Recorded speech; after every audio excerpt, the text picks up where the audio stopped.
Bonjour à tous, je suis ravie de vous retrouver pour une émission qui nous tient particulièrement à cœur à la rédaction de Toute une Histoire, à l'occasion de la journée mondiale de sensibilisation à l'autisme qui aura lieu samedi. Nous recevons aujourd'hui 3 femmes, 3 combattantes qui vont nous parler de leur quotidien avec leurs enfants touchés par ce handicap. Lydia, Estelle et Magali. Elles se battent pour changer le regard de la société sur l'autisme et pour donner un avenir à leur fils. Bonjour à toutes les 3. Merci d'être là avec nous. Lydia, vous êtes la mère de 4 enfants, parmi lesquels Hugo. Hugo a 3 ans et demi. Il souffre d'autisme. Le diagnostic est tombé il y a combien de temps ? Il est tombé, un pré-diagnostic a été fait au mois de juin 2015 et le diagnostic, donc le mot autisme a été défini au mois de septembre, septembre après le bilan ADOS. Vous êtes donc tout au début de votre parcours avec ce handicap. En préparant cette émission, vous nous avez confié votre inquiétude à propos du futur avec Hugo. J'espère que les témoignages des autres invités, des autres mamans qui sont présentes aujourd'hui vont vous permettre de répondre à certaines questions et surtout vous donner des pistes pour la prise en charge de votre fils. Estelle, bonjour. Bonjour. Votre fils, Alan, a aujourd'hui 10 ans. Les médecins vous ont parlé d'autisme lorsqu'il avait 2 ans. Il avait quel type de comportement à cet âge-là ? En fait, il avait 2 types de comportements. Soit, en fait, il avait l'habitude de rester allongé par terre, à ne rien faire. Il s'allongeait sur son doudou, sur le carrelage, comme ça. Et ça pouvait, si on ne le sollicitait pas, ça pouvait durer très longtemps. Ou alors, c'était carrément l'extrême, c'est-à-dire qu'il rentrait dans des colères pas possibles, au point où je n'osais même plus sortir de chez moi, faire les courses. Est-ce qu'il parlait ? Pas du tout. En fait, il disait quelques mots avant 18 mois. Et à 18 mois, il a tout perdu, il ne disait plus rien. Donc il a régressé ? Oui. Il y a eu vraiment une cassure à 18 mois et il n'a plus du tout parlé. Là, il ne prononçait plus un mot. Il n'en disait pas beaucoup, mais là, il ne parlait plus du tout. Et voilà, il était à fleur de peau, hyper coléreux ou alors anormalement calme, en fait, je dirais. Vous aviez conscience qu'il n'avait pas l'attitude d'un enfant, entre guillemets, normal ? Oui, je sentais qu'il y avait quelque chose. Le diagnostic précis est tombé alors qu'il avait quel âge ? Il avait 2 ans. 2 ans. Depuis, vous avez tout fait pour qu'il mène une vie normale et notamment, vous êtes monté au sommet d'une grue pour attirer l'attention sur votre situation. Il faut en arriver là, parfois, pour attirer l'attention. Oui, parce que si vous passez par la voie normale, on va dire, on ne vous écoute pas, on vous ignore, on vous prend même de haut parce que vous êtes un numéro parmi tant d'autres. Donc voilà, moi quand on a voulu déscolariser Alan, on n'a rien voulu savoir, donc ça m'a mis très en colère et je dis bon je vais monter sur une grue, comme ça peut-être que les gens prendront enfin la peine de m'écouter, quoi. Ça a été le cas. Ça a été le cas. Il va comment, Alan, aujourd'hui ?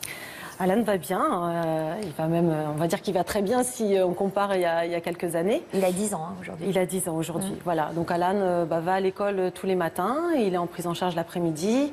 Aujourd'hui, Alan, il parle, il sait lire, écrire, compter, il est beaucoup plus sociable. Bon, c'est pas non plus facile tous les jours, hein. Alan était très violent quand il était petit, ça peut encore arriver aujourd'hui, mais bon, même ça n'a plus rien à voir. Mais bon, je peux connaître des périodes encore difficiles. On n'est pas encore complètement dans le dialogue, mais voilà, il sait parfaitement se faire comprendre, il parle, il comprend tout ce qu'on lui dit, il sait particulièrement bien se faire comprendre. Voilà, on a fait un chemin énorme. Ouais. On l'accueillera tout à l'heure sur notre plateau. Et puis Magali, bonjour Magali. Bonjour. Magali, vous êtes vous aussi maman d'un petit garçon de 10 ans qui est atteint d'autisme sévère. Et c'est ce handicap décelé chez votre fils Julien qui vous a mise sur la piste de votre propre syndrome. Qu'est-ce que vous avez découvert ? J'ai découvert que, contrairement à ce que je pensais, moi aussi j'étais dans les troubles du spectre autistique. En fait, quand Julien est né, souvent, comme on sait que c'est génétique, on se demande si c'est le père ou la mère qui sont pas nets. Ouais. Et moi, comme mon ex-mari est informaticien, qui est assez...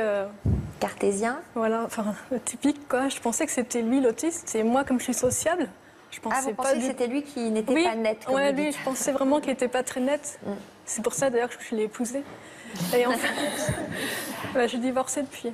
Mais en fait, c'est moi et je suis tombée de haut, quoi. C'était pas possible que moi... Mais vous vous étiez perçue différente quand même au cours de votre parcours? J'ai toujours senti que j'étais différente, mais je me disais, mais il n'y a pas de raison pourquoi je serais différente et pourquoi pas une autre personne serait différente. Et du coup, je mettais à chaque fois que j'avais cette idée, je la mettais de côté en me disant, mais non, c'est pas possible que je sois différente, pourquoi moi? Et ça arrivait jamais jusqu'à ma conscience. Comment vous avez accueilli ce diagnostic? C'était comme un soulagement parce que c'est comme si vous meniez une enquête policière. Vous cherchez tout le temps le coupable, vous récupérez des indices, des preuves, et à la fin, vous savez où est le coupable, qui est le coupable. Et là, pour moi, c'est une libération et ça m'a permis aussi de me pardonner parce que tous ces comportements inadaptés, moi, je ne me les pardonnais pas parce que je me disais que j'étais vraiment nullissime. Je disais que j'étais sous-inférieure. J'avais inventé ce mot, on dit supérieur, moi j'ai dit je suis sous-inférieure par rapport aux autres. Et tous mes comportements, ils trouvaient une explication. Et là, je me suis pardonnée. Et je me suis acceptée. Comme une sorte de renaissance. Ouais, même presque une naissance, parce qu'il y a deux Magali. Il y a la Magali avant le diagnostic, qui faisait semblant d'être comme tout le monde. Et il y a l'autre qui est elle-même et qui adapte son environnement à elle, enfin à moi. Qui s'est acceptée telle qu'elle est. Moi, je suis autiste de Asperger, donc c'est-à-dire plutôt de haut niveau de fonctionnement. Et mon fils est à l'autre extrémité du spectre, il est autiste sévère. Ça ne veut pas dire qu'il n'est pas intelligent. Je pense qu'il est aussi intelligent que n'importe quelle personne, mais il est différent, très différent des autres. Vous avez fait des études très poussées? Oui. Vous avez fait des études de quoi? J'ai fait des études de physique et personne n'aurait pu croire que je pourrais faire des études de physique parce qu'en seconde, j'avais 0,5 de moyenne en physique-chimie. Et mon prof de physique avait convoqué ma mère en disant que je ne pourrais pas faire d'études et on m'a poussée pour que je fasse un BEP. À l'époque, c'était ça. Et ma mère m'a poussée à faire des études et sans elle, je n'aurais jamais pu faire d'études et je serais peut-être en hôpital psychiatrique aujourd'hui. Et vous avez obtenu quel diplôme? J'ai eu le DEA d'astrophysique à Grenoble et l'agrégation de physique-chimie à 3 ans. Donc elle a bien fait de vous pousser. Alors, on va saluer et accueillir nos deux psychologues, Frédéric Faribou et Fabien Richard, psychologues pour enfants et adolescents, spécialistes des troubles du développement. Tous les deux, vous allez nous commenter le parcours de nos invités et sur ce handicap qui touche 100 000 enfants en France. Merci d'être là tous les deux. Bonjour à vous. À travers les témoignages de nos invités, on a vu qu'il existe plusieurs formes d'autisme. Est-ce que vous pouvez nous expliquer, peut-être Fabien Richard, en quoi elles sont différentes, ces formes-là? En quelques mots, effectivement, on parle aujourd'hui des troubles du spectre autistique. Et quand on pense à spectre, on imagine effectivement diverses formes, notamment de gravité. Alors, on a bien entendu le témoignage précédent qui évoquait une forme sévère d'un côté, et puis une forme plutôt préservée avec de très bonnes compétences, même parfois, de l'autre côté du spectre.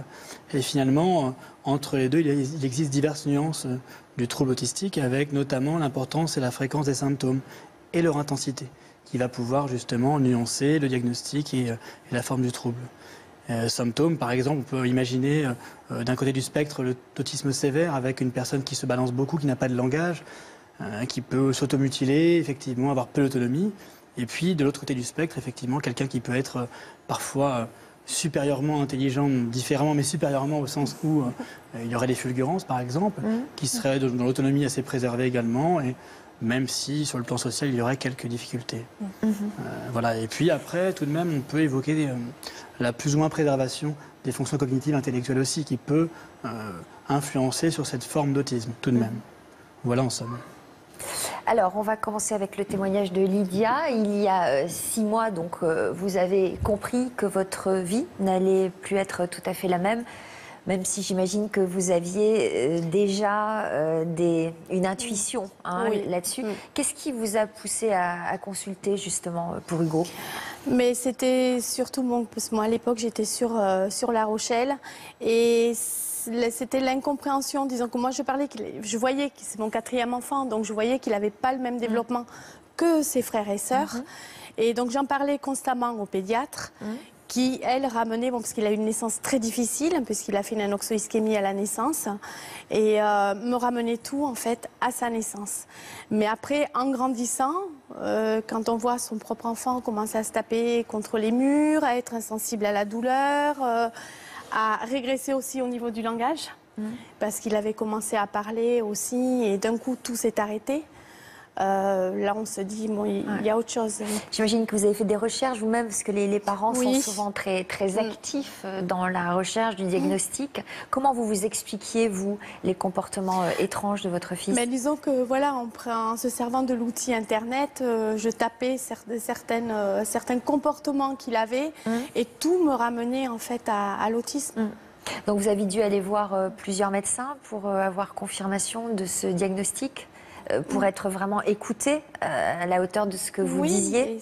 C'est surtout ça a été surtout le parrain de mon fils qui s'occupe de jeunes adultes handicapés, donc qui est sur Lyon, qui m'a conseillé d'aller voir le CAMS, de ne pas laisser Hugo comme ça parce qu'il fallait intervenir, il fallait pas.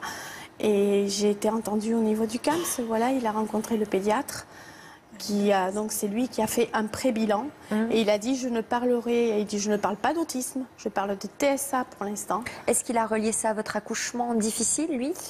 Non, ça a été, je pense que ça a été plutôt moi, parce qu'aujourd'hui je pense que l'autisme, on ne sait pas vraiment de quoi ça vient.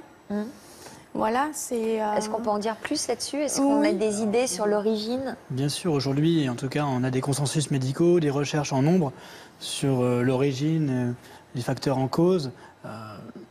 Beaucoup d'études évoquent des facteurs génétiques, alors qu'ils ne sont pas liés à un gène, évidemment. On serait dans un trouble, on va dire multigénique, avec plusieurs facteurs génétiques qui rentreraient en jeu.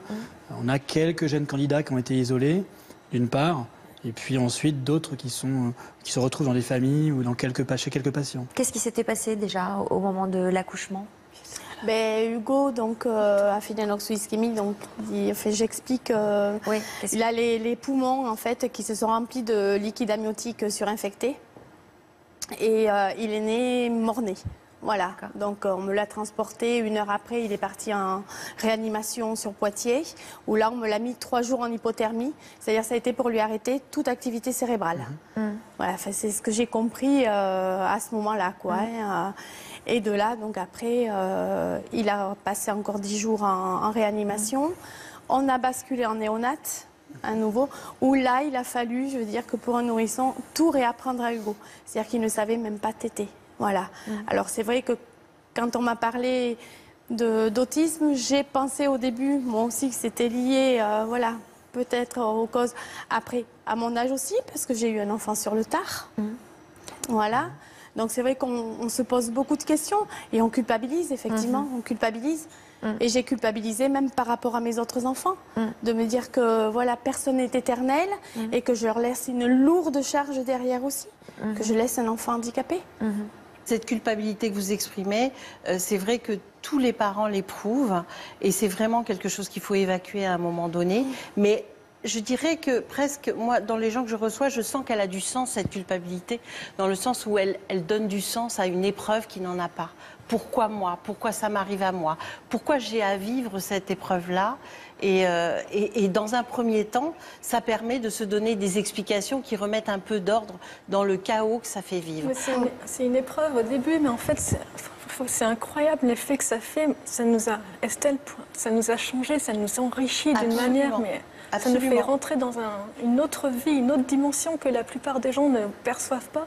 Et c'est vraiment une richesse pour nous. Vous avez tout à fait raison, c'est-à-dire que c'est comme toute épreuve, c'est-à-dire qu'à un moment, voilà, il y a le choc de l'annonce, et puis après, il y a tout ce cheminement qu'on fait, toute cette découverte aussi de ce monde et de toutes les clés qu'on doit mettre en place pour accéder à son enfant et puis pouvoir instaurer une communication. Et effectivement, ça, c'est extrêmement riche, c'est extrêmement créatif et on le voit d'ailleurs dans les fratries. C'est-à-dire que les fratries où il y a un enfant qui est autiste, ben, il y a toute une créativité qui s'installe dans la famille et qui est vraiment frappante, qui est différenciée par rapport à ce qu'on peut observer dans d'autres fratries. Donc je suis tout à fait d'accord avec vous, mais ça c'est tout un parcours. Mais c'est vrai qu'au début, cette culpabilité, elle prend de la place. Et très rapidement, pour rassembler ses forces, c'est important de l'évacuer et de se dire, voilà, je ne suis pas responsable de tout et je vais avancer et je vais aider mon enfant. Ça, c'est vraiment important. Estelle, vous avez mis du temps après l'annonce du diagnostic. Vous avez vécu 3 mois difficiles. Qu'est-ce qui s'est passé? Oui, quand j'ai eu l'annonce du diagnostic, en gros, je me suis réveillée tous les matins pendant 3 mois en pleurant, quoi. J'ai eu beaucoup de mal. Pourtant, c'est moi qui l'ai diagnostiqué, Alan. C'est moi qui l'ai dit au médecin. Tout le monde m'a pris pour une dingue. C'était votre premier enfant? Non, j'ai une fille qui a 20 ans aujourd'hui, donc non, j'avais déjà ma fille. Et voilà, moi j'en étais persuadée. J'avais pareil fouillé sur Internet pendant un bon moment. Et moi, j'ai été voir mon médecin généraliste en me disant, je suis sûre qu'Alan est autiste. Elle m'a ri au nez. Et moi, j'ai pas lâché, je l'ai fait diagnostiquer et j'avais raison. Et donc, j'en étais persuadée. Et pourtant, quand on me l'a confirmé, oui, pour moi, le monde s'est effondré, quoi. Et en fait, ce qui m'a vraiment bougé, c'est que je me suis dit, j'observais Alan un jour et je me suis dit, mais pour moi, en fait, l'autisme signifiait que...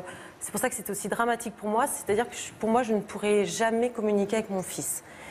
Et ça, pour moi, c'était juste insupportable, c'était inimaginable. Alors déjà, qu'il ne parlait plus, je me suis dit, non mais... Et c'était ça, j'étais obsédée par ça, je ne vais pas pouvoir communiquer avec mon fils. Mais qui vous avez dit ça? C'est vous qui vous l'étiez mis en tête? C'était l'idée, en fait, c'était complètement l'image de l'autisme. Ce qui était très bizarre, c'est que c'est moi qui ai posé le diagnostic sur Alan. Et avec une idée complètement fausse de l'autisme. Parce que par rapport à ce que je connais aujourd'hui, mais c'était une idée complètement, c'était très cliché. Mais que vous étiez faite comment, cette idée-là? En faisant des recherches ou juste par ce que vous aviez entendu? Parce que j'avais entendu par le film Weinman, comme tout le monde, j'étais bourrée de clichés dans la tête. Et pour moi, l'autiste, c'était l'enfant comme ça, en train de se balancer, qui regardait personne, qui parlait à personne. Voilà, une idée complètement fausse, quoi. Et du coup, j'avais complètement dramatisé tout ça et je me suis dit non, mais moi c'est pas possible. Je refusais, en fait, j'ai refusé catégoriquement cette situation. Donc du coup, il a été pris en charge très vite, j'imagine. Avec quel type de prise en charge? Avec une prise en charge éducative, donc toutes les prises en charge de type ABA, Teach, PEX. Donc beaucoup de stimulation. Voilà, beaucoup de stimulation. Donc dès l'âge de 2 ans, puisque j'ai eu la chance de tomber sur les bonnes personnes. Et Alan était très très jeune, donc c'était vraiment, Alan fait partie des enfants diagnostiqués des plus jeunes en France, enfin à l'époque en tout cas. C'était hyper rare à l'époque, donc le cas d'Alan, on va dire, intéressait beaucoup le professeur Bernadette Roger à l'époque, qu'on avait la chance d'avoir sur Toulouse, et qu'il l'intégrait dans sa structure.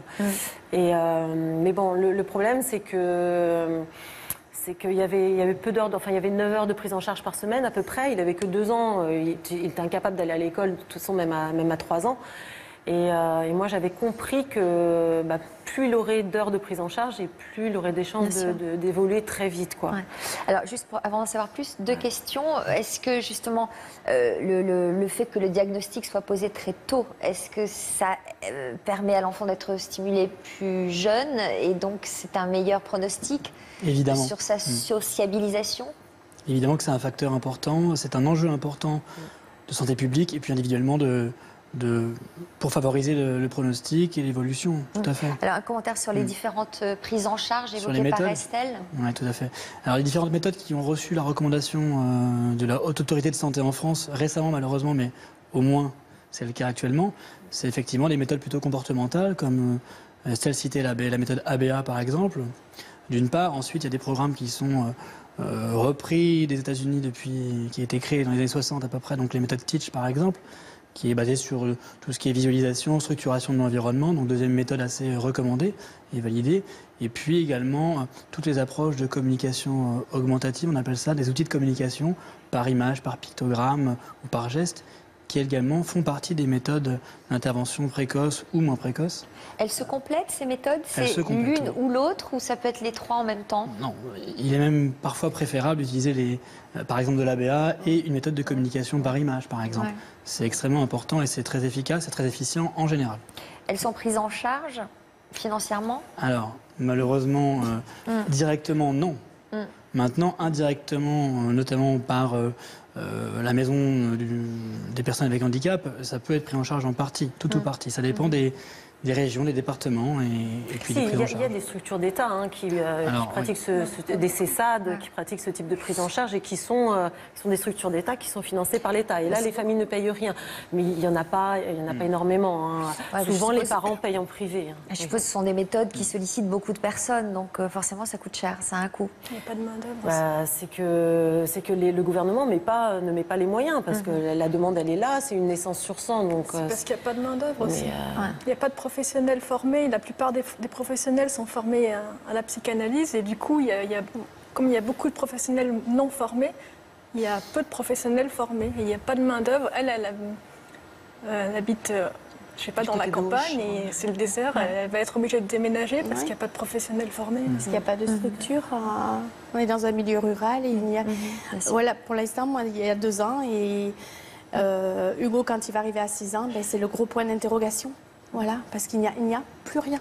Plus rien. C'est fini. Et vous, Estelle, vous avez parlé d'un rendez-vous complètement édifiant avec un pédopsychiatre. Ah oui, en fait, parce que c'est une psychologue ABA qui a diagnostiqué Alan, mais j'avais l'obligation de fournir un certificat médical qui devait forcément venir d'un psychiatre ou pédopsychiatre. C'était obligatoire. Donc, du coup, franchement, j'ai fait les pages jaunes, j'ai fait plouf-plouf, j'en ai choisi un au hasard. Et donc, il m'a reçu une première fois et on a parlé. Alan est en train de détruire son bureau à côté, quoi, mais bon, ça ne l'inquiétait pas plus que ça. On est revenu une deuxième fois, pareil, il m'a tapé la discute et tout. Alan continuait à tout foutre en l'air, bref, mais il ne l'a pas regardé une seule fois, il ne lui a pas parlé une seule fois. Et là, je suis revenue une troisième fois. Et là, j'ai commencé un peu à m'agacer. Et je lui ai dit, écoutez, elles sont sympas nos conversations, c'est pas que je m'ennuie, mais j'ai vraiment besoin de votre certificat médical parce que sans ce papier, Alan ne pourra pas intégrer la structure où il doit être pris en charge. Et c'est super important. Et je dis, ce qui m'inquiète, c'est que ça fait 3 fois que je viens et pas une seule fois vous l'avez regardé, ni vous lui avez adressé la parole. Et là, il a soupiré, il a regardé en l'air, il m'a dit... Bon, écoutez, je sais qu'il vous faut ce papier, mais ça va pas être possible. Et je dis, mais comment ça va pas être possible? Il me dit, non, il me dit, parce que il dit, je vais être clair avec vous. Il me dit, voyez, moi, ça fait des années que je fais ce métier. Je connais pas une seule mère d'enfant autiste qui soit pas à moitié folle. Donc, comme ce n'est visiblement pas votre cas, je suis désolée, mais Alan ne peut pas être autiste. Texto. Incroyable. Et là, je l'ai regardé. Donc moi, je l'avais, le diagnostic d'Alan, de toute façon. Donc je lui dis donc, en fait, si j'ai bien compris ce que vous êtes en train de me dire... Je suis pas assez folle. Voilà, je dis, ça veut dire que si Alan est vraiment autiste, ce dont moi, je suis persuadée quand même, j'ai pu la diagnostic. Si Alan est vraiment autiste, c'est que je suis folle. C'est de ma faute. Et là, il m'a regardé droit dans les yeux, il m'a dit, ah bah dans ce cas-là, oui. Une réaction de Fabien là-dessus? Ah, c'était il y a 8 ans. Un pédopsychiatre quand même. Moi, ça m'évoque malheureusement juste les résidus d'une conception ancienne et obsolète et d'un manque d'actualisation de la formation. Bon, ça arrive encore. Ça existe toujours aujourd'hui. Ça arrive encore Des quelques exemples. fois, effectivement. C'est ça, malheureusement, ça existe encore. Bien sûr, et on se complètement. retrouve avec des parents culpabilisés au dernier degré et surtout avec des diagnostics qui condamnent, quoi. Votre enfant n'ira jamais à l'école, merci. Votre enfant ne parlera jamais. Enfin, c'est terrible. Dieu merci, ça n'arrive plus trop. Je pense Vous que... verrez ça ce soir aussi dans le téléfilm Ouais. que diffuse France 2, adapté de l'histoire de Francis Perrin et de Gersande, sa femme. Oui. Ils ont aussi vécu ce type de situation chez les pédopsychiatres hallucinantes. Vous avez découvert sur le tard que vous êtes atteinte du syndrome d'Asperger. Est-ce que vous-même, vous avez souffert du regard des autres, de moqueries pendant votre enfance? Est-ce que vous avez un souvenir précis de ça? Oui, j'étais en colonie, j'étais mis à part, on se moquait de moi, on se foutait de moi, on me donnait des mauvais... Enfin, on se foutait de moi, quoi. Et On disait quoi de vous? J'avais un appareil dentaire, on m'a appelé dent de la mer, ouvre-boîte. D'ailleurs, j'ai mon casque là, c'est un casque pour les dents. Et je ne savais pas me défendre, en fait, j'arrivais pas du tout, j'étais tellement choquée par ces moqueries que j'arrivais pas à réagir, à me défendre. Et on me disait, mais pourquoi tu te défends pas? Et j'arrivais pas du tout à me défendre. Et du coup, ils insistaient parce que vous ne vous défendez c'était pas. amusant pour eux. Et sinon, j'étais au collège, je suivais un groupe de filles. Comme comme un pot de colle. D'ailleurs, c'était mon surnom, c'était pot de colle. Et j'avais l'impression qu'elles avaient un code entre elles pour savoir quand c'est qu'elles devaient se lever pour aller de tel endroit à un autre. Et c'était un code que j'arrivais pas à voir. Et moi, je me déplaçais toujours à retard, quoi. J'étais dans l'imitation, je les regardais, je les observais. Et je parlais pas du tout. Et une fois, il y a une fille qui m'a dit « Mais pourquoi tu parles pas ?» Et je me suis dit « Ah, mais il faut parler. » Et j'avais pas compris qu'il fallait parler. En fait, j'avais l'impression d'être sur une scène de spectacle sans connaître le scénario, avec des gens qui font leur rôle. Et moi, je suis là et je ne sais pas quel rôle je dois avoir. Et je ne savais pas qu'il fallait parler, je ne savais pas qu'il fallait faire. C'était compliqué, quoi. Donc vous avez suivi une scolarité brillante quand même grâce à Non, votre... pas du tout. Non, j'étais nulle Enfin, nulle. De la 6e à la seconde, je passais tout le temps juste... sauf en maths, en 4e, parce que j'étais à côté d'une élève et pendant tous les DS de maths, je copiais sur elle. Du coup, j'avais 13 de moyenne, sauf une fois, parce qu'il y avait un devoir dans une autre classe et j'étais pas à côté d'elle. Et du coup, pour m'en sortir, j'ai fait semblant d'avoir un malaise. Comme ça, je finis à l'infirmerie. Et pourquoi vous étiez nulle? Parce que vous n'arriviez pas à vous concentrer ou parce oui, que c'était du chinois pour moi. Je ne comprenais rien, je ne comprenais rien, c'était du chinois. Mais parce que vous étiez trop absorbée par les émotions qui arrivaient de partout. Mon appréciation habituelle, c'était dans la lune, redescend sur Terre. Et oui, j'avais trop de stimuli et j'arrivais pas à me concentrer sur ce que le prof disait. Et les maths, c'était une catastrophe. Les règles de 3, on donnait... Une pomme coûte 2 francs, combien coûte 3 pommes? Ma mère, elle n'arrivait pas à me faire comprendre ça, quoi. Les produits en croix, elle s'énervait. Et je ne prenais pas mes notes je prenais presque aucune note pendant les cours, je ne prenais pas le devoir à faire. Et tous les soirs, ma mère, elle vidait mon cartable pour savoir ce que je devais faire. Et elle s'énervait. Et sans ma mère, ça prouve que sans ma mère, c'est grâce à ma mère que je suis... Ouais. C'est pour ça qu'il faut croire aux...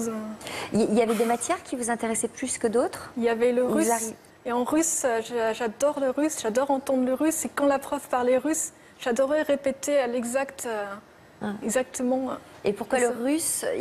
Vous avez des origines? Parce que ma mère est prof de russe et elle m'a mis au russe en 6e. Parce que si c'était ça, elle me disait c'était soit tu fais russe, soit c'est goulag, entre guillemets. Comme quoi je comprends quand même.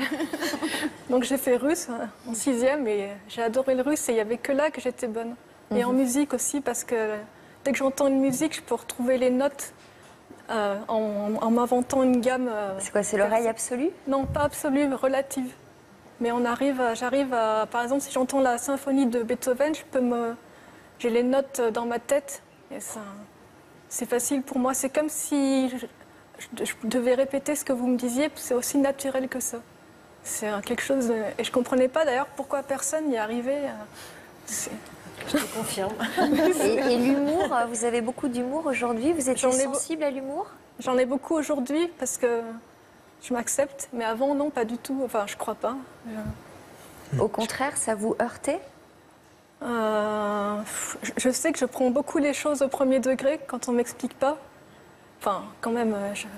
En fait, l'humour, j'arrive à le pratiquer quand c'est moi. Quand c'est moi qui fais, j'arrive très bien à faire les choses au second degré. Mais quand on me dit quelque chose de manière sérieuse... c'est pas évident, encore maintenant. Alors donc vous avez eu du mal à l'école, mais après vous êtes devenue une étudiante brillante, hein, c'est ce que vous mais parce que j'ai travaillé beaucoup. Je suis très rigide et ma rigidité c'est là-dedans, c'est dans le travail intellectuel et je travaillais, je m'astreignais des trucs très très durs quoi. Et je voulais y arriver et quand j'ai décidé un truc, j'y arrive quoi. On est tenace, nous. Vous avez vu, quand on veut quelque chose, on y arrive coûte que coûte. Donc un DEA d'astrophysique, et puis une agrégation de physique. Donc vous êtes devenue prof? Oui. Ça a été facile cette expérience de prof? C'était l'enfer. Vous avez enseigné combien de temps? Je ne sais pas pourquoi j'ai fait ça. Qu'est-ce qui était difficile? Comme tous les profs, se retrouver devant les élèves. Ouais. Vous avez du mal à affronter leur regard, leur présence? Les élèves, j'ai pas de recul par rapport au... Je me mets pas au-dessus des gens. Donc, moi, si je vous vois dans la rue, si je vois une personne célèbre dans la rue, je ne vais pas dire... Pour moi, c'est juste un être humain. Et les élèves, je les prenais d'égal à égal. Du coup, j'avais aucune autorité, puisque je ne savais pas qu'il fallait vraiment avoir un rôle, d'imposer. J'arrive pas du tout, moi. Et moi, tout ce que les élèves disaient, je les croyais. Donc une fois, ils ont fait croire que le cours était fini, que c'était l'heure. Et moi, je les ai fait sortir en avance. C'est un rire. Non, c'était... Donc c'était une angoisse à chaque fois d'aller en cours? Oui, parce que je devais préparer tout mon cours. Je devais l'apprendre comme si vous deviez apprendre votre rôle avant d'entrer sur scène. Donc là, je vais faire ça, ça, ça. Et jamais ça se passait comme j'avais prévu. Et du coup, je m'énervais.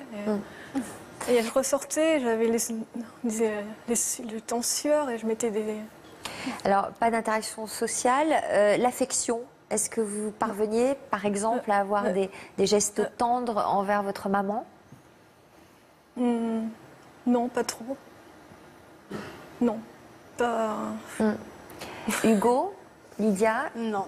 Il m'a fait j'ai eu son premier bisou il y a 3 jours. Voilà. Ça a dû être émouvant. Ah oui, oui, parce que là, on est...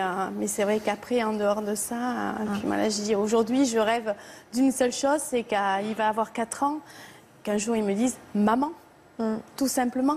À quelle Ne occasion serait-ce il que vous ça. a fait ce premier bisou? En jouant, en fait, avec son doudou. Voilà, un échange avec le doudou. J'ai dit, je fais bisou à doudou pour lui dire bonjour. Je te fais le bisou à toi. J'ai dit, tu le fais à maman.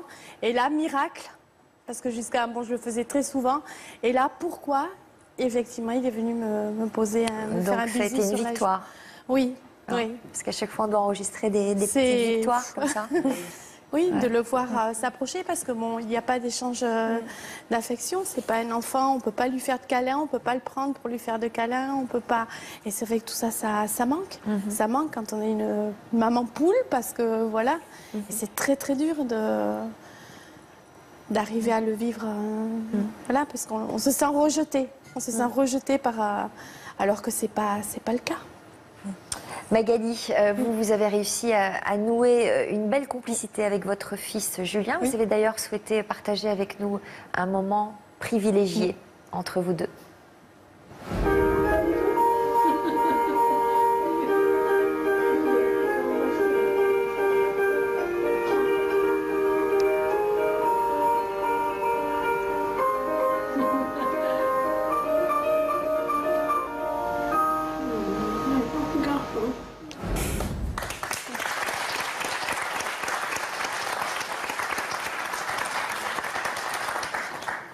Ça vous émeut?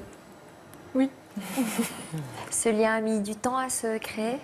Oui, ça, au début, oui, il était comme étranger pour moi parce que dès le début, j'ai vu qu'il y avait un souci.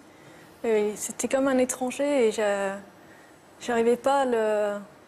Quand je le prenais dans mes bras, j'avais toujours peur de le faire tomber. Et je voyais qu'il regardait pas dans les yeux. Je voyais bien qu'il y avait quelque chose. Et j'arrivais pas... quelque part, j'avais peur de lui. Ouais. Et puis, petit à petit, là, ça a complètement changé du tout au tout.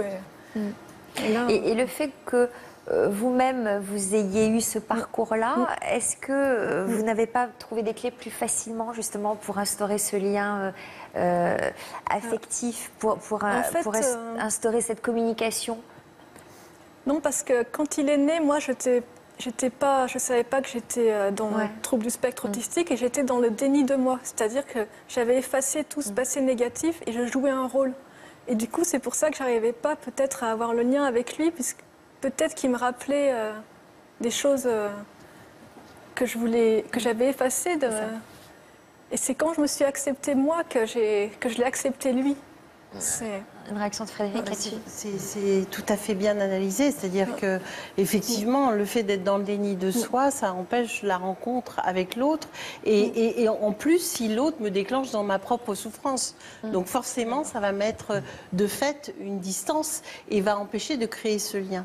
Si je suis dans l'acceptation de ce que je suis, je peux y aller avec qui je suis, et là, il peut se passer quelque chose, mais d'unique, de spécifique. Il n'y a pas de règle. Elle l'expliquait très bien, en fait, certains autistes, ils apprennent des rôles pour pouvoir fonctionner. Et là elle a laissé tomber ça, et du coup, ça lui a permis d'entrer vraiment en contact avec son enfant à sa manière spécifique à elle. Parce que, je l'ai accepté. Une fois, je lui ai dit, tu vois, moi, je suis comme toi. Et je pensais qu'il comprenait. Estelle, lorsqu'Alan était petit, donc vous nous disiez tout à l'heure que vous souffriez d'un manque de communication entre vous. Vous nous avez parlé de colère parfois très violente envers vous. Oui. C'est ce qu'il y a de plus dur pour moi. Je dirais, ouais, dans l'autisme, c'est vraiment ce qu'il y a de plus dur. On doit quand votre propre fils vous agresse physiquement, en plus Alan a beaucoup de force, alors que vous, vous faites tout, mais tout pour lui. Psychologiquement, c'est très très difficile. Ouais. Il y a des moments où on doit perdre pied complètement. Oui, vraiment, ouais. Vous étiez épaulée par votre conjoint? Oui, parce que en plus, Alan, lui, n'a jamais levé la main sur son père. C'est la seule personne au monde. Puisque Alan, quand il est comme ça, c'est tout le monde, tout le monde prend. Mais il n'a jamais levé la main sur son père. Donc forcément, il intervenait dans ce genre de situation. Mais ouais, c'est très compliqué à gérer psychologiquement. Ouais. Est-ce que ça a fragilisé votre couple? Oui. Ouais. Pourquoi? Parce qu'on vit pas, en fait, je pense qu'on vit pas le handicap de son enfant pareil. Chacun réagit à sa façon et voilà, donc on a réagi différemment et puis... Au point de vous séparer? Oui. Ouais. Et depuis, vous avez refait votre vie? Disons que là, ça va faire plus d'1 an que j'ai rencontré quelqu'un. On ne vit pas ensemble, mais voilà, ça fait plus d'1 an que je suis avec quelqu'un et ça se passe très très bien. Quelqu'un qui accepte? Oui, complètement, oui. Magali, vous me parliez tout à l'heure de problèmes d'interaction sociale. Ça a été également un frein dans votre vie amoureuse? Oui, je ne savais pas draguer, mais là, on a un avantage, les filles, c'est que c'est les hommes qui draguent en général. Mais oui, le premier homme que j'ai eu, c'était c'était quand j'étais à Montréal. Je faisais ma maîtrise de physique à Montréal, j'avais 20 ans. Et en fait, c'est ma maladresse qui lui a plu. Il a dit que j'étais très maladroite et ça lui a plu. Maladroite dans quel sens? Psychologiquement? Socialement. Je ne savais pas, il m'a appris quelque chose. C'est-à-dire vous disiez des choses qu'il ne fallait pas dire? Sûrement, oui. Sûrement fait plein de gaffes. Des gaffes trop sincères? Oui, voilà. Trop direct peut-être. Ça lui a Donc plu. C'est ce qui l'a attiré, c'est ce qui l'a éloigné peut-être aussi? Après, j'étais assez difficile à vivre parce que j'ai des routines. Je ne me rendais pas compte, mais j'ai besoin d'être chez moi toute seule. Et pour moi, c'est quand même socialement, c'est difficile de vivre avec quelqu'un. C'est une personne à gérer. C'est quelqu'un on ne sait pas ce qu'il va faire. Je ne me rends pas compte, c'est inconscient, mais je suis obligée de le prendre en compte et ça me fatigue. Et s'il y a un imprévu, aujourd'hui, je le gère mieux, mais quand j'étais jeune, ça finissait en clash. Ouais. Et puis finalement, il est parti. Et après, 2 mois après, il m'a rappelé pour dire qu'il m'aimait, qu'il ne pouvait pas se passer de moi. Mais moi, je ne l'aimais plus. Ah bon. Et le papa de Julien, alors? Le papa, c'est une crème, c'est la crème des hommes. Mais pourquoi vous êtes séparés, alors? D'abord, il y a une raison personnelle que je ne veux pas évoquer là. Et c'est aussi dû au fait que je sois différente, que j'ai besoin de vivre seule, j'ai énormément besoin d'être seule. Je suis contente de prendre mes repas toute seule, d'avoir ma vie toute seule. Je m'ennuie jamais dans ma tête, ça tourne tout le temps. J'ai une vie intérieure. Moi, je suis très bien avec moi, en fait. Alors, vous êtes séparés, mais vous êtes quand même très proches. On est même plus proches qu'avant. Parce qu'on est soudés autour de Julien et on a monté notre association, le tremplin Autisme Isère. On l'a monté pour Julien. On est hyper soudés, quoi. Il fait partie de ma famille et c'est mon frère de combat. Parce qu'on est dans un combat. Il n'a pas pu vous accompagner aujourd'hui, mais il a tenu à vous rappeler à quel point il était à vos côtés dans votre combat commun contre l'autisme. Sache que je suis avec toi. Tu as beaucoup fait pour Juju depuis le début, et pour ça, je tiens à te remercier. Et puis tu aides aussi beaucoup toutes ces familles qui sont un peu dans la galère avec leur enfant, qui ne savent pas trop vers quelle porte taper. Donc je suis très admiratif pour tout ce que tu fais pour elles. Et ben voilà, j'essaierai de toujours te soutenir dans tous tes projets, toutes tes actions.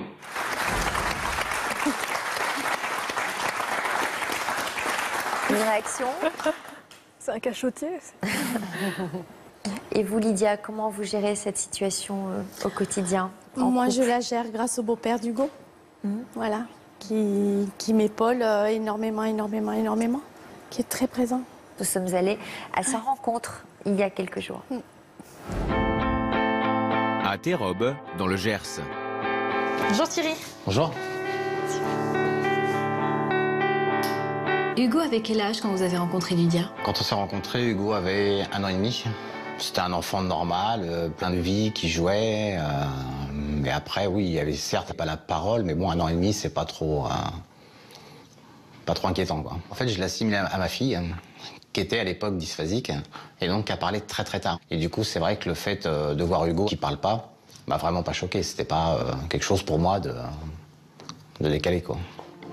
Le jour où on s'est déplacé au CAMS, en fait, pour le diagnostic d'Hugo, on était dans un petit bureau de 10 mètres carrés. C'était une demi-heure de rendez-vous. Et à la fin du rendez-vous, en fait, c'était le diagnostic qui tombait. Oui, effectivement, Hugo a des traits autistiques. Qu'est-ce que vous avez ressenti sur le coup? Je connaissais pas l'autisme, en fait. Là, on le découvre avec Hugo, mais c'est vrai que quand on connaît pas l'autisme, on est vraiment à milieu de savoir ce que c'est, quoi. Forcément, c'est un petit peu difficile sur le coup, parce qu'effectivement, bon, on se dit, mince, le petit est autiste, ça va être difficile pour lui dans la vie, pour plus tard, pour son avenir. Donc oui, forcément, ça met une petite claque quelque part, quoi. Quel type de journée on passe avec Hugo? De temps en temps, Hugo fait des crises. Ça fait mal au cœur, hein, de voir l'enfant se taper, se faire mal, hein, qui parle pas, qui bouge pas, qui a pas de communication, qui a pas de copains. C'est difficile, quoi, à voir aussi. C'est mon rôle de beau papa, d'arriver à ce qu'Hugo soit autonome. Fais le vélo. Qu'est-ce qu'il fait? Allez, on écrase maman. Non. On écrase maman, allez. Non, pas maman. Oui, ça te fait rigoler. J'ai pas tendance à vouloir craquer, mais je pense que Lydia a des moments de cafard, des moments difficiles. C'est la maman, donc forcément, je pense que c'est beaucoup plus difficile et douloureux pour elle, quoi. Elle est vraiment très très forte et elle montre qu'elle est présente, qu'elle tient le coup, qu'elle avance. Mais je sais très bien que par-dessus ça, il y a une très grosse fragilité, en fait. Quel genre de couple vous avez fondé avec Lydia? Une relation de couple normale, hein. Mais il est vrai qu'avec l'autisme d'Hugo, on est peut-être beaucoup plus proche qu'on le serait en temps normal, quoi. On puise dans nos forces à tous les deux et on développe une complicité, en fait, qu'on n'aurait peut-être pas sur un couple basique, sans problème, sans rien. Vous avez un message à adresser à Lydia? C'est qu'il faut surtout continuer comme on est parti, quoi. À faire avancer Hugo, à continuer dans notre relation qu'on a aujourd'hui, quoi. C'est ce qui va nous rendre forts et heureux, en fait, à continuer à vivre.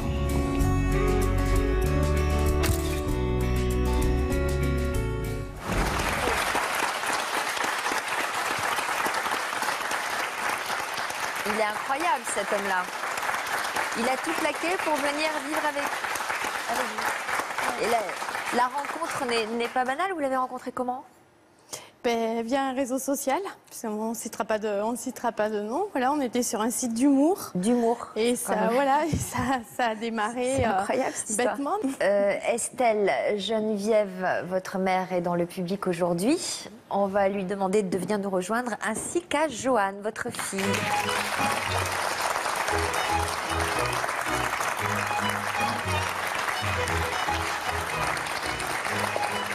Bonjour, madame. Bonjour. Alors, Geneviève, votre regard sur le tempérament de votre fille, est-ce qu'elle vous a étonné dans sa manière de réagir? Elle m'étonne toujours, mais en même temps, elle ne m'étonne pas. Elle a eu depuis toujours un tempérament d'une force extraordinaire, une volonté incroyable, une générosité. Je l'admire, c'est vrai, du plus profond de moi-même. Et en fait, cette épreuve quand même terrible n'a fait que montrer, en fait, elle a fait que développer ces qualités qui existaient. Et non seulement pour elle, pour Alan, mais en même temps, elle essaye pour toutes les personnes qui ont des enfants autistes, qui ont les familles, les mamans, etc. Joanne, vous aviez 10 ans quand votre petit frère a été diagnostiqué? J'avais 12 ans, oui. Ouais. Et donc vous êtes très présente, un grand soutien pour votre maman. C'est pas trop lourd à porter? C'est une évidence. Comment vous le vivez? Ça l'a été au début, les premières années. Lourd? Oui, ça a été lourd et difficile, mais ça s'est fait naturellement en fait. Je l'ai fait. Oui, ça a été une évidence, comme vous avez dit. Alors, on va tout de suite justement voir quelques images d'Alan en plein travail. Regardez. Pose le K, pose le U, pose le N. Ouais, pose le O. Trop fort. Alan, qu'est-ce que j'ai écrit? Je veux 6. Et ça? 2. Alors, tu lis? Je veux 2 chips. Tu veux 2 chips? 12, 13, 14, 15, 16, 17. Très bien. J'ai acheté des bonbons. Miam. Ça y est, il fait noir. Car ça a commencé.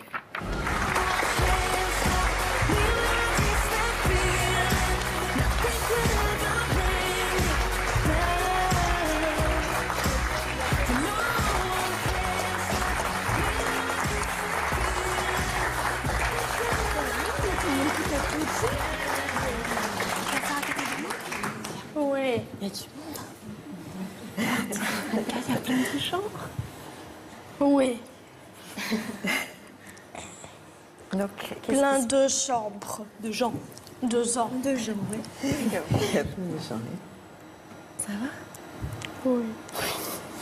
Fabien? Oui. Il y a une observation. Il observe. On s'est rencontrés tout à l'heure déjà. Oui. Tout à l'heure. Tati.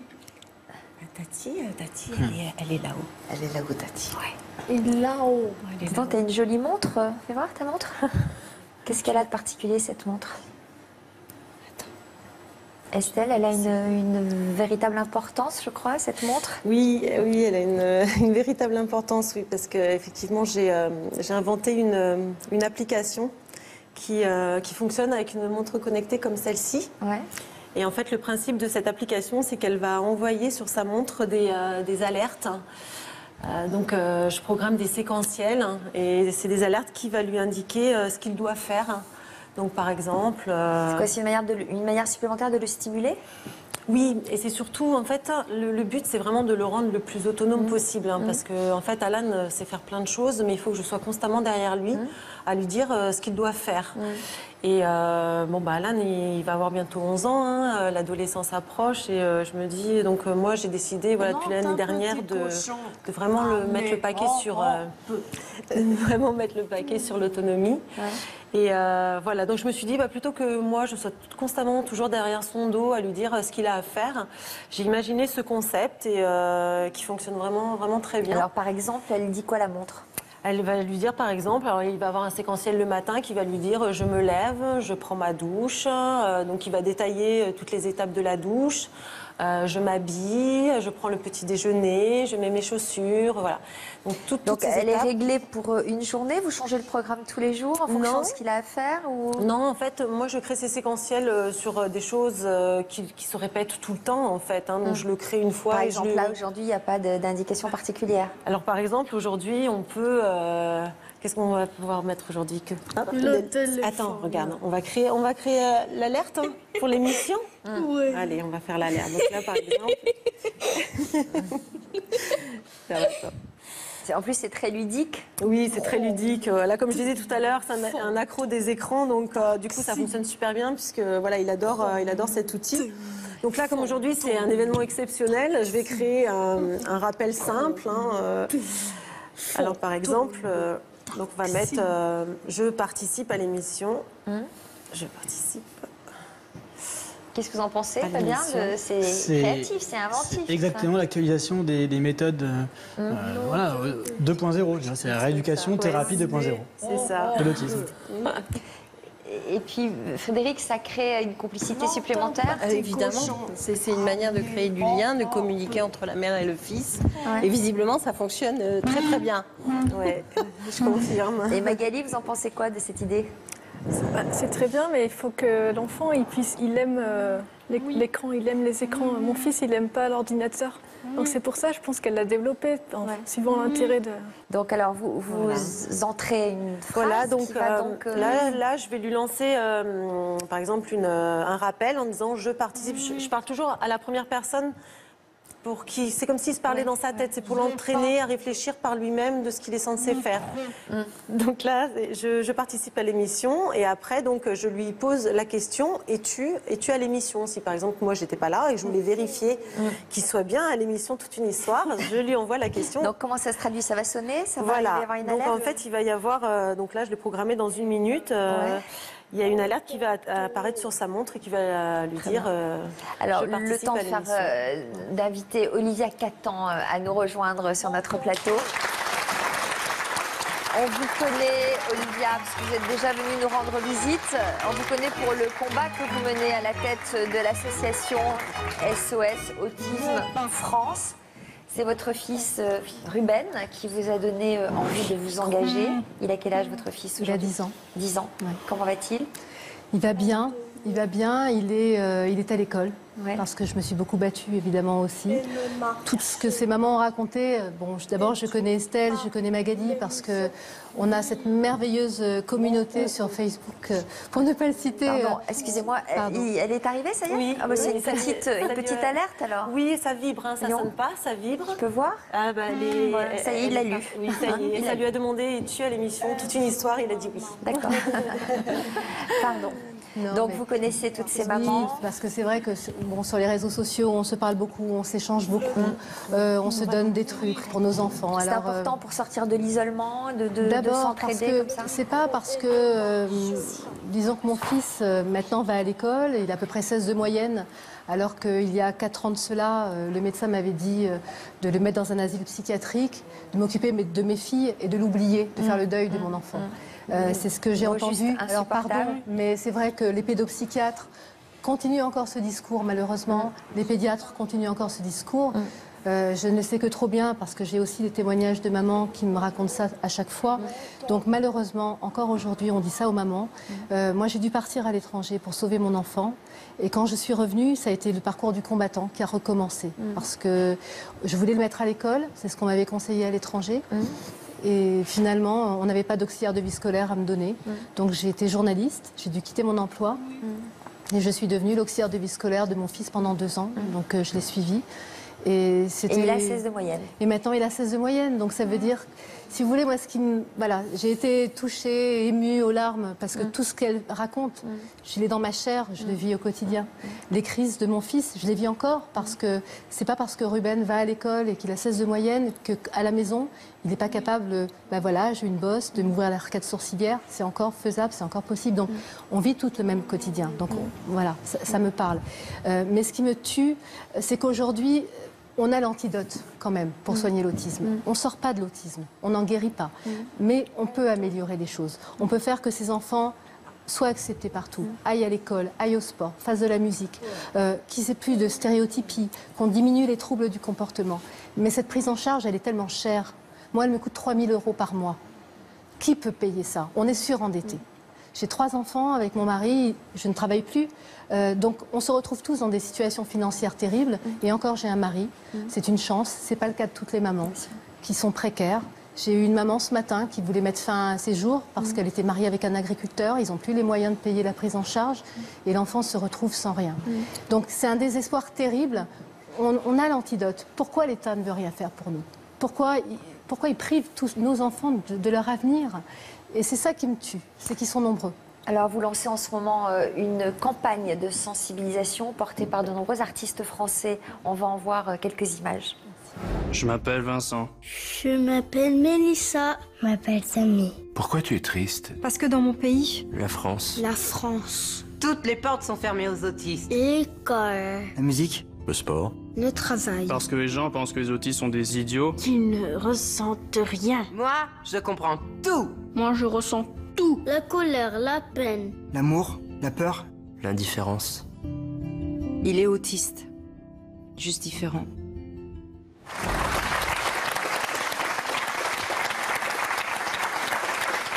L'objectif de cette campagne, changer le regard?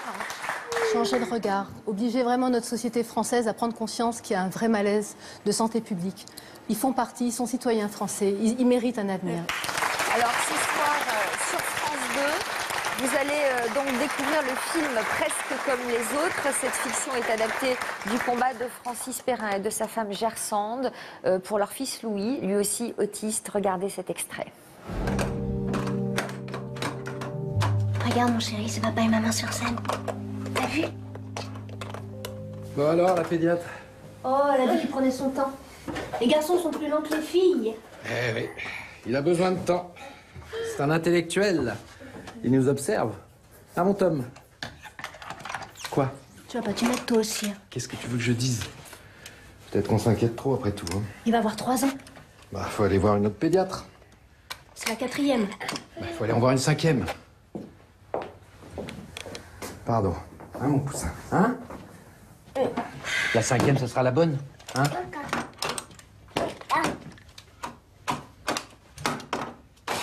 Excuse-moi.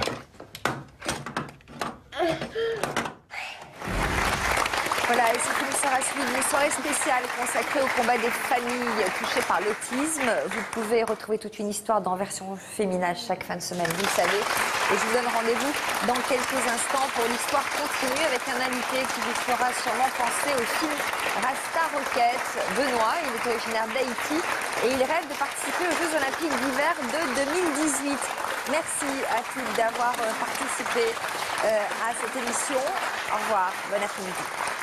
Merci.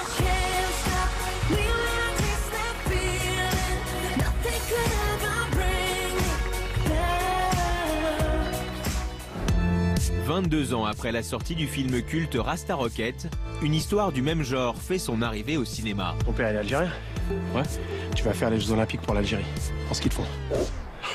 Un franco-algérien qui décide de faire les Jeux Olympiques en ski pour l'Algérie, c'était fou et c'était vraiment l'histoire d'un film.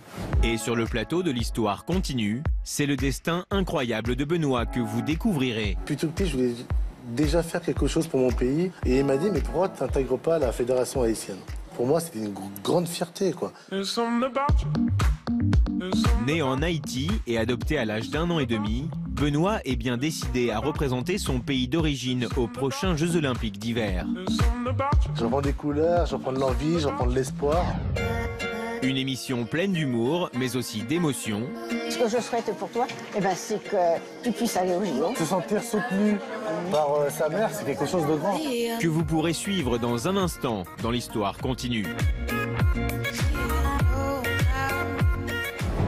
Derrière la spectaculaire évasion de Christophe Kider et El Hadj Top, il y avait 2 femmes. Bientôt, au programme de Toute une histoire.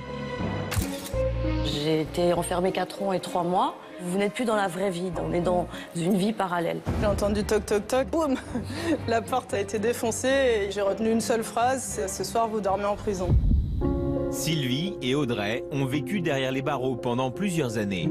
On vous réveille à 7 h, viennent toutes les 2 heures à vous allumer la lumière. Je me suis retrouvée entre 4 murs, seule. Pour la douche, c'était 3 fois par semaine. Et comme c'était 3 minutes, on pense juste à se laver et à se rincer. Vous avez rencontré un prof de philo? Et voilà, et ce que François m'a apporté en prison, c'est un espace de débat. Rien que ça, c'était juste inouï. Maintenant qu'elles sont libres, elles font tout pour avoir une seconde chance. Moi, ça fait 2 ans et demi que je suis sortie, donc je cherche du travail d'ailleurs. Audrey a montré que la réinsertion, ça se fait en prison dès le départ. Elle fait partie des résistants. Je me sens une combattante de la liberté qui ne s'arrêtera jamais tant que sur cette terre, il y aura des individus qui ne seront pas libres.